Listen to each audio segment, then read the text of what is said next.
So 2024-25 is officially over. Let's recap it.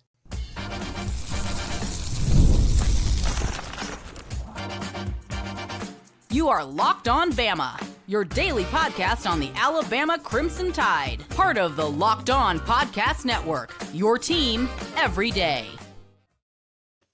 Hey, everybody, and welcome back into Locked On Bama, AHSA's radio network. Luke Robinson, that's me. Bama Online's Jimmy Stein, that's him. This episode is brought to you by FanDuel. We'll talk about FanDuel in just a little bit. I want to thank you everydayers for being here every day, and thank you newbies for being here today. Jimmy, lots going on. Alabama's got a game against Vandy tonight. Lots of bracketology is out there. Lots of very early top 25s are out there, and some recruiting stuff. We're going to talk about all that stuff. But, you know, I figured with the national championship being won last night by Ohio State, let's just put a bow on this thing really quickly. First of all, I personally don't have a problem celebrating Caleb Downs and Seth McLaughlin winning national championships. There's some people who hold grudges against specifically Caleb Downs. McLaughlin, I think we can all say it was for the best. McLaughlin was sort of a Jalen Milroe situation. Like everybody was like, we appreciate you, but we also want to move on. Mm-hmm. And hopefully, hey, here's a good point. Maybe what happens with McLaughlin and Alabama, maybe Alabama upgrades at quarterback like they did at center. Because even though McLaughlin and company won the Natty, I think everybody would certainly agree that Alabama upgraded at the center position. Well, Alabama upgraded over what Seth was the year before. I certainly agree with that. Over what Seth was when he was at Alabama with all the snapping issues in that last year, Alabama definitely upgraded. And I think Parker Brailsford goes into next year as maybe, he's certainly in the argument to be the top center in all of college football. Now, Seth literally won an award proving he was the best center in college football this past year. But I think Parker Brailsford, I don't think anyone at Alabama is upset one bit in terms of how that worked out, or no one should be. I'm very happy for Seth that he worked out his problem. He obviously developed, as they call them in golf or baseball, the yips, and he just had a very difficult time getting the snap done. I think the blame that's out there from Milroe about that to me is silly. It's silly because Seth snapped to Bryce, and then Milroe's still here. Parker Brailsford didn't have a problem. There were maybe 3 bad snaps in 14 games, 13 games. So, the problem, Seth just developed the yips and credit Ohio State and Seth with fixing it and him turning into a quality player. As for Caleb Downs, again, I don't look at Caleb any differently than I look at any other Ohio State player. I'm not upset or mad or angry. He's just not an Alabama guy. He's an Ohio State guy. So, I feel the same about Caleb Downs I do about Jack Sawyer. Good for them. But I'm not a big fan. I get it. And I'm not necessarily a big fan either. And I got to say, it hurts my heart a little bit. Caleb Downs played well last night. I didn't watch the whole game. I'm not going to great player. Great player. No doubt. Did you watch the whole thing? I watched almost all of it. And yeah, I watched all of it. I watched enough to where Ohio State was clearly going to win the game. And then I watched the end too, but I had to miss a little bit, but great team. And here's my number one take. My number one take for Alabama season and Ohio State season and Alabama going forward. I think one of the most telling tweets I've ever seen in my life from Jim Nagy this morning. And I'm going to be harping on this forever. It's always something I felt, and now Jim Nagy put the hard, truth out there. This will be, per Nagy, Ohio State, this upcoming NFL draft, per him, and there's every reason to believe him, this will be the 6th year in a row that the national champion in college football had the most players drafted, because Ohio State will have more players drafted from this team than anyone else in college football. 6th year in a row. And that sort of sums up Alabama's season. Now, I'm not shifting blame away from DeBoer. I'm not saying the team didn't underachieve. They did those things, and I think that's on DeBoer and his staff for underachieving based on the roster they had. Each one of the last 6 national champions has had a minimum of 10 players taken in the following draft. I don't think there will be 10 players taken from this past Alabama team in this draft They simply weren't good enough.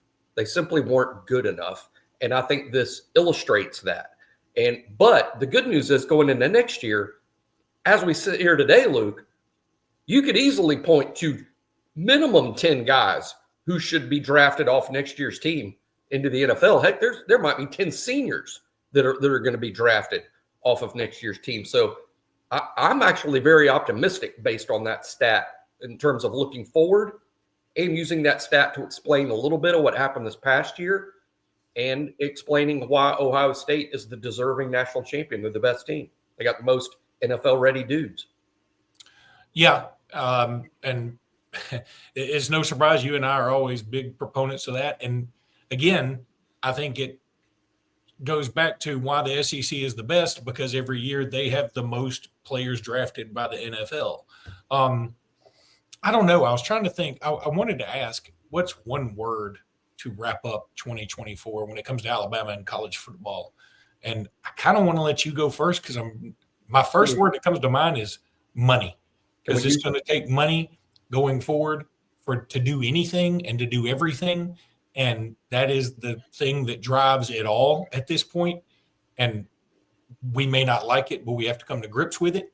And that's the only thing I could come up. Wish I could come up with something a little more positive. I'm going to tell you something though. I'm more hopeful now when we talk about these early top 25s in the second segment. I'm more hopeful now seeing that people are underestimating Alabama and than I would have been had they still just, put us in because of brand awareness in the top 5. Yeah, I agree. I sort of look at it like we've talked about on the show before, that when we're ranked, I saw us as low as 23rd on Brett McMurphy's personal top 25.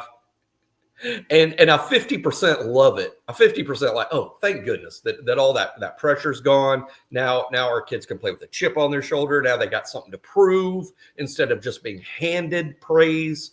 And 50% of me loves it. And 50% of me is like, you've got to be kidding me that a football expert literally believes all of a sudden out of nowhere Louisville is better than Alabama. Because he had Louisville ahead of us. That's just picking one team of the 22 he had ahead of us. And that almost makes me mad. Like, you've got to be kidding that all of a sudden Louisville is better than Alabama and all these other schools, but I'm just picking out Louisville in particular. That's an overreaction to what happened this past year when Alabama, for instance, Alabama's getting dogged for losing to Michigan. And we all know it was a different team in the bowl, and we all know the bowl situations. But Michigan, that program and with its DNA, did just beat Ohio State, the best team in the country.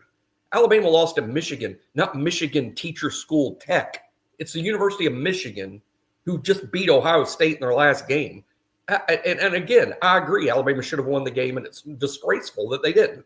But it wasn't a loss to Michigan A&M, the last place FCS team. They just beat Ohio State. Alabama lost to the best Vanderbilt team in over a decade. Alabama lost to Oklahoma in Norman, Oklahoma, where, in my personal opinion, SMU would have lost. Indiana would have lost. They were in the playoff. And again, Alabama losing to Tennessee, that's just losing to a playoff team on the road. And I'm not blowing it all off as telling you guys Alabama's a top 10 team. They weren't.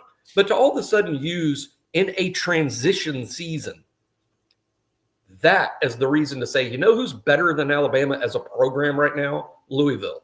That to me is crazy. But also, like I said, 50% like it. And I do think Alabama has a lot to prove next year. They do. Look, Brett McMurphy and I think it's Stuart Mandel, he had Auburn at like number 10 or 11. Again, if you truly believe it, so be it. Hey, way to go out on a limb.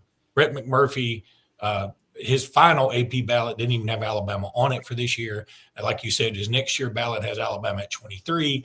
I think those guys have sold their souls a little bit for clicks, which we will never do here on Locked On Bama. Just programming note, next week we plan to have Sydney Thomas in a bikini I'm sorry. That's not right. Okay.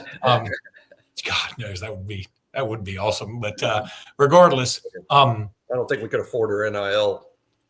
No, we couldn't afford her NIL, and I don't think my heart could take it. But regardless, let's talk about some of those way too early top 25s here in this second segment. But we're going to talk about FanDuel right now because FanDuel is the best. From the first whistle to the final drive, FanDuel makes the NFL playoffs even more exciting. Right now, new customers can bet $5 and get $300 in bonus bets if you win your first bet. That's $300 to keep the action going. The FanDuel app is easy to navigate, and the variety of bets keeps every game exciting. Plus, when you win, you get paid instantly. No waiting around for your winnings. Whether you're betting on your favorite team or just looking to add some extra excitement to the playoffs, FanDuel has you covered. Just visit FanDuel.com to join today and get started with $300 in bonus bets. That's FanDuel.com. Make this playoff season unforgettable with FanDuel, an official sportsbook partner of, tell them, Jimmy. The NFL.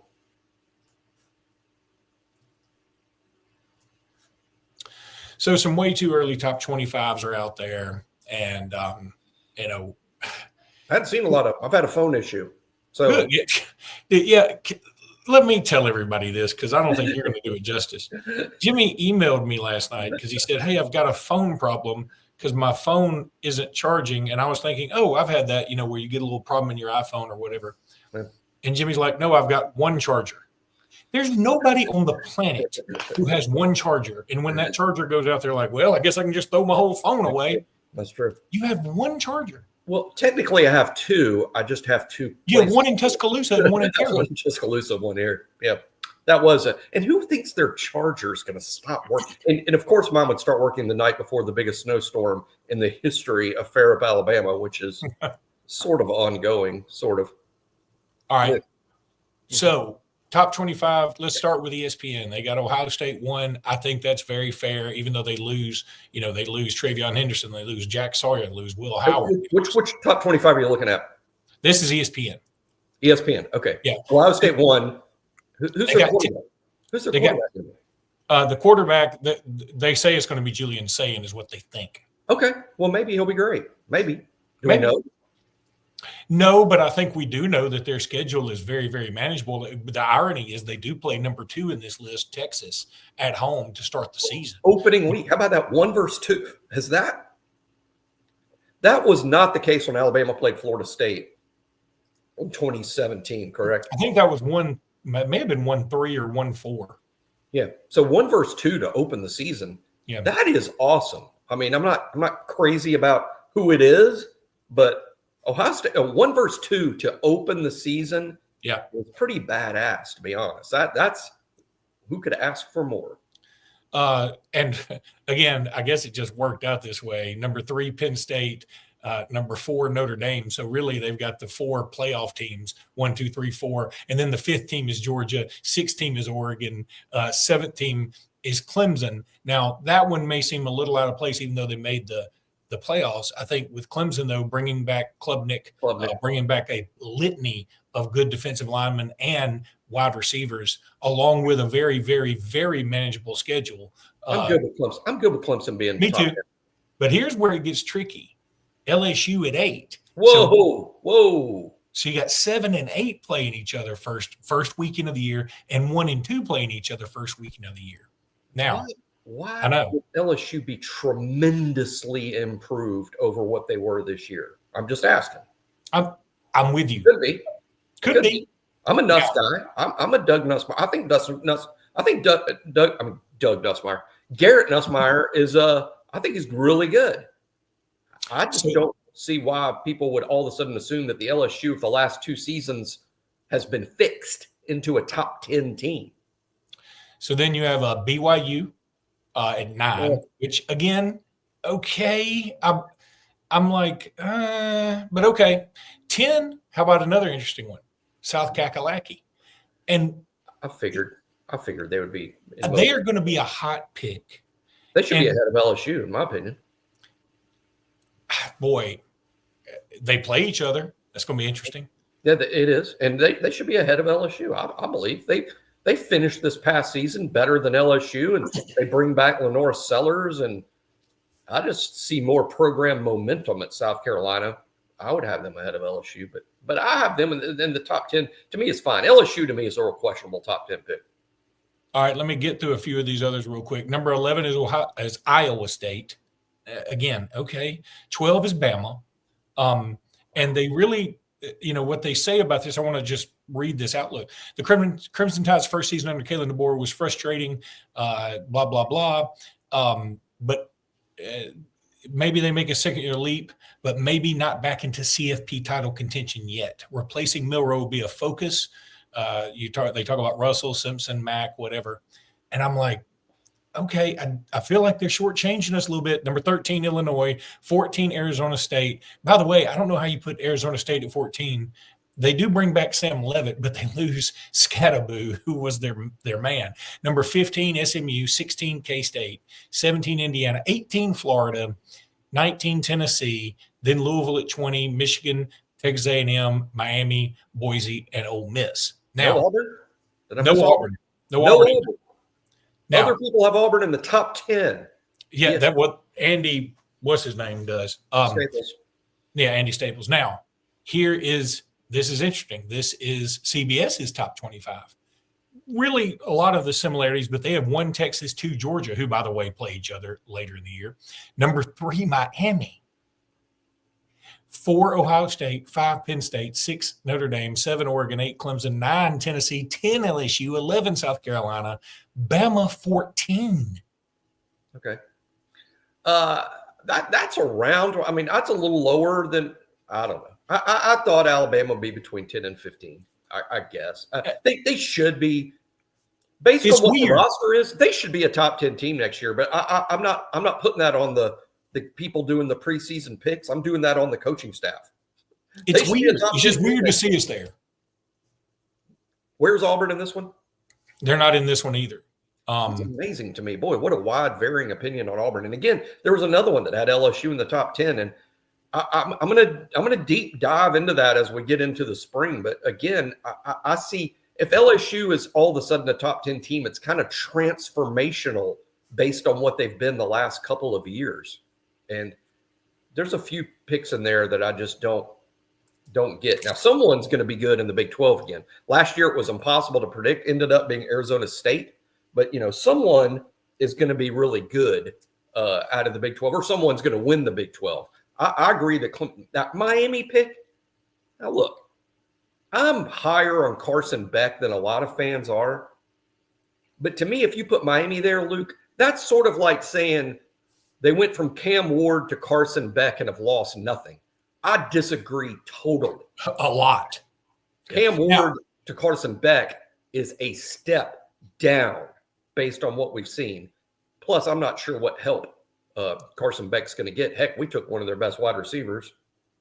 I think the argument's going to be, well, this can be like Tua to Mac Jones. And my argument would be Mac Jones was a lot better than Carson Beck, and also Alabama's wide receiving core was better than what Miami has. That would, and their running backs were better. Everything was better. Miami's defense last year was just dreadful. They were bailed out week after week, primarily because of Cam Ward. Now, I had something I wanted to bring up, and God dog it, I just forgot about it. You made me. Why'd you do that, Jimmy? I know what I wanted to bring up. Here's what's interesting to me. When you looking at these preseason, they don't mean much. And I know there's some people like, why are you even wasting your time with this? I love a preseason top 25. I'm like every other American. I love a ranking of anything, right? So I love looking at these and then just playing a lot of hypotheticals.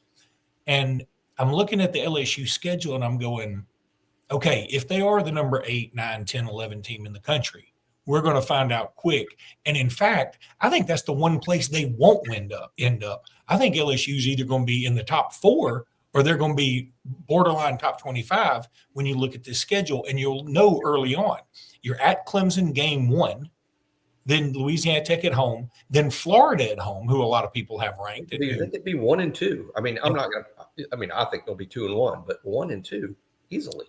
Then Southeastern Louisiana, then at Ole Miss. Very possible loss. And then off week, South Kakalaki at home. Very possible loss, no doubt. At Vandy, say what you want to. Vandy's bringing back Pavia. Pavia's back, and that's a pretty good program right now. I don't know that Vandy's going to go 6-6 again, but who thinks they're going to be worse than 5-7? And then A&M at home again. No gimme. Then an off week. Then at Bama. Then Arkansas at home. You feel like a win. Then Western Kentucky at home, and then at Oklahoma. I mean, again, I look at now. When you're doing, there's always this debate about how do you rank top 25? Do you rank them where you think they are right now, or where do you think they will wind up? And I've flip-flopped on it forever. But when I look at this schedule, I'm like, I don't see any way that LSU could end up at 8. They're either in the top 4 or they're outside the top 25 or just barely in it. Yep. That's what I look at. I agree. And I agree with that schedule and that line of thinking. And again, I don't know. LSU did bring in some portal guys. And again, I've not yet done the deep dive that some of these top 25 people have already done, apparently. I will also throw this out. How about this? I'm already into these early season exciting matchups. How about this? I'm sure I'll change my mind on this. But that game in Dublin to start the season, week 0, I'll say today, Luke, the winner of Iowa State, Kansas State in Dublin wins the Big 12.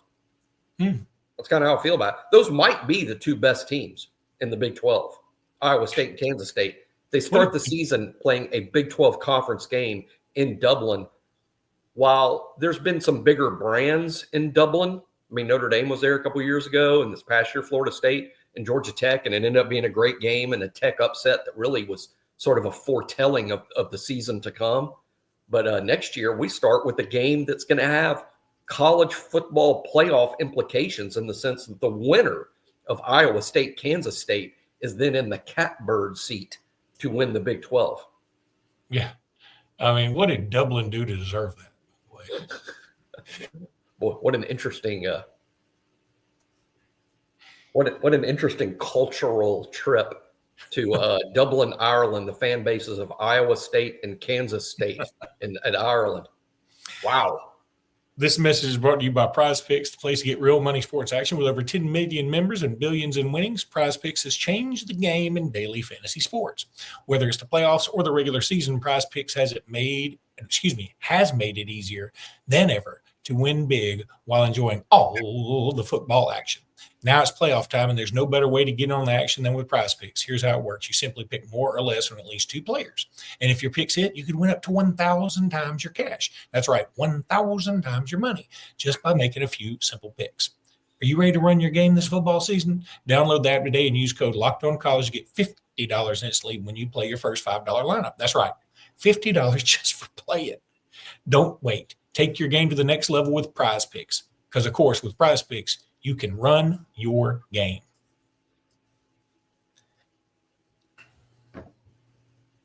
Just a quick couple of recruiting notes.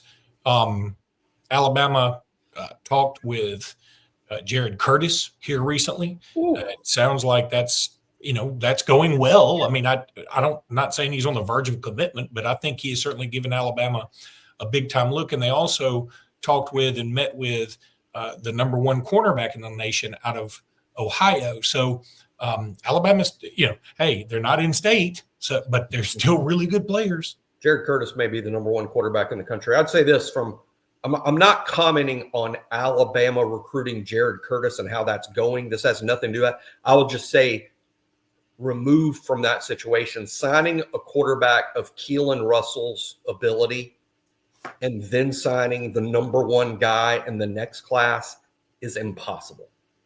And now if Kalen DeBoer and Nick Sheridan and Courtney Morgan pull this off, they will be pulling off the impossible, and they deserve all sorts of level of praise for doing that. But I would say that of any program, Ohio State, Texas, any of them, to sign a player of Keelan Russell's ability and his brand, and then to just follow that up with signing Jared Curtis, impossible. So let's see if they can pull off the impossible. I've seen Chris Angel do it on TV several times. Yeah, but he never had to get Jared Curtis and Keelan Russell to disappear. No. He just made like a building. He just made like a building disappear or something. This is much bigger than that. This is much harder to do. All right. How about some Alabama plays tonight against Vandy? Again, the cursed 12-point favorite, just like they were against Ole Miss just last Tuesday night. So Vandy coming off a huge win against Tennessee. Will they be down because they were so high? Will they maintain their highness because they were so high? I don't know. I'll have to ask Snoop Dogg. Yeah, that sounded like that. But the bracket, let's talk a little bracketology. Here's what's interesting. Because last week, just about everybody lost, with, again, the glaring exception of Auburn, because they just ain't going to ever lose because the universe hates me. But they everybody else kind of lost. Alabama had a 10-point loss at home to Ole Miss, then goes and beats a top 10 Kentucky team. And they actually move up in CBS's bracketology to the third number 1 seed. They would be in the Midwest, which is interesting because if this bracket were to play out, which of course it won't, but if it were, Alabama would play the winner of Central Florida and UConn, which makes me sick to my stomach to think about because I don't want everyone to play UConn in anything ever again. And but the other teams that are in this bracket, which again, another reason I don't think this will happen, so many of these teams Alabama's already played. And I don't think a lot of people, when they do the bracketologies, that they figure that in. And I think they should, because I swear, I really think the committee does. In this bracket with Alabama in the Midwest would also be Illinois, Ole Miss, North Carolina, and Georgia, and also Memphis, who Alabama played in sort of a preseason game. I don't think that the bracket would fall that way, but looking at the bracket with Michigan State as the 2 seed, I can get down with that.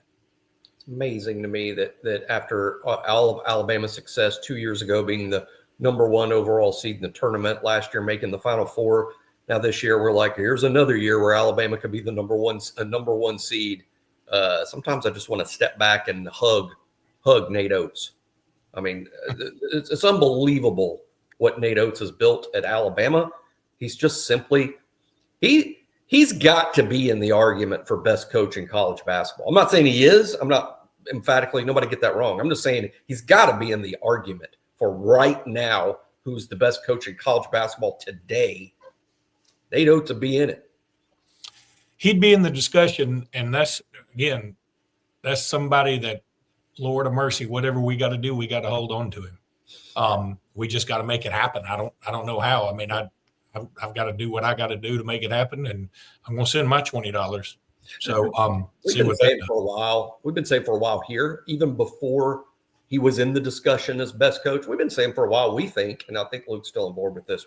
When Nate leaves, and it'll happen. When Nate leaves, I think it'll be for the NBA, and I've said that for I think 3 years now, and I'm more adamant than ever that that's true. In terms of when that might happen, I think the best chances of it happening are when his girls are college age, or even the youngest ones. I think that's the best chance. But if it happens sooner than that, I'm not going to be surprised that he feels ready to take on that challenge, particularly if Alabama wins a national championship. But he might want to wait till that happens, for all I know. But I do think Nate wants. I think he's not going to say. I don't know what he's going to say out loud, but I think he wants to be in the NBA eventually. So what you're saying is we need to get any teachers associated with his daughters to fail them off it. Exactly. To keep them in school. Please. Now we need them to develop Peter Pan disease. ESPN's bracketology also Bama won in the Midwest, which means they would be in Lexington to start off with. And they also have them playing Omaha number 1, which is a little wild. But they have Texas Tech St. Mary's playing Alabama in the second round. But they also have Illinois and UCF in the same bracket. They have Kansas as the 2. And you know what? I don't know that I wouldn't rather play Kansas than Michigan State. I saw Michigan State beat Illinois the other day. Michigan State's not super special, but I love Tom Izzo. I think he's just fantastic. And he's also always scary in the tournament.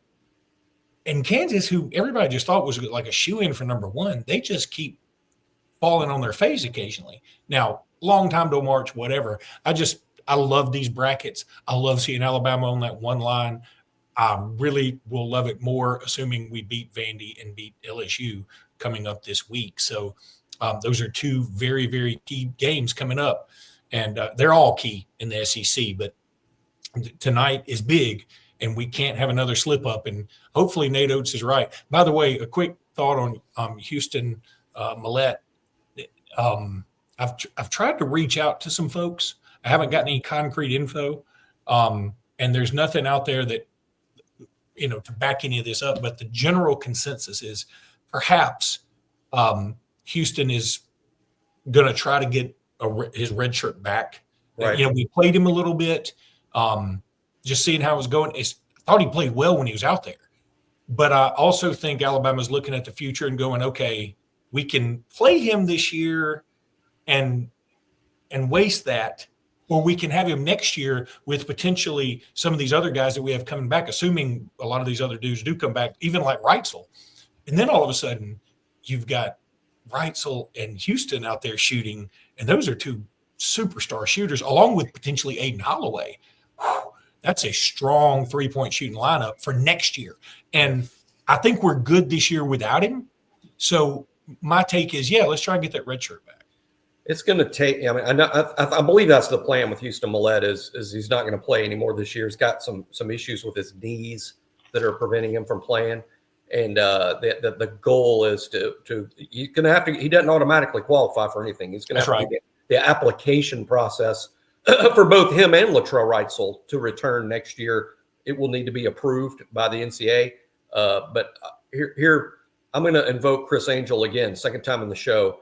It takes Chris Angel to guess who's going to be on this roster next year, because to me, it just feels like basketball is 13 in, 13 out year after year. I know that's not literally true, but it feels that way. And I said this last year, and I'm glad I didn't. I'm not going to predict next year's roster. It's just impossible. I'm with you. All right, let's go get them tonight. Maybe we'll do a pod after the game. We'll see. Depends on your phone. I do. The phone's working just fine now. All right. We'll be back tomorrow for sure. Until then, roll tide, everybody. Roll tide.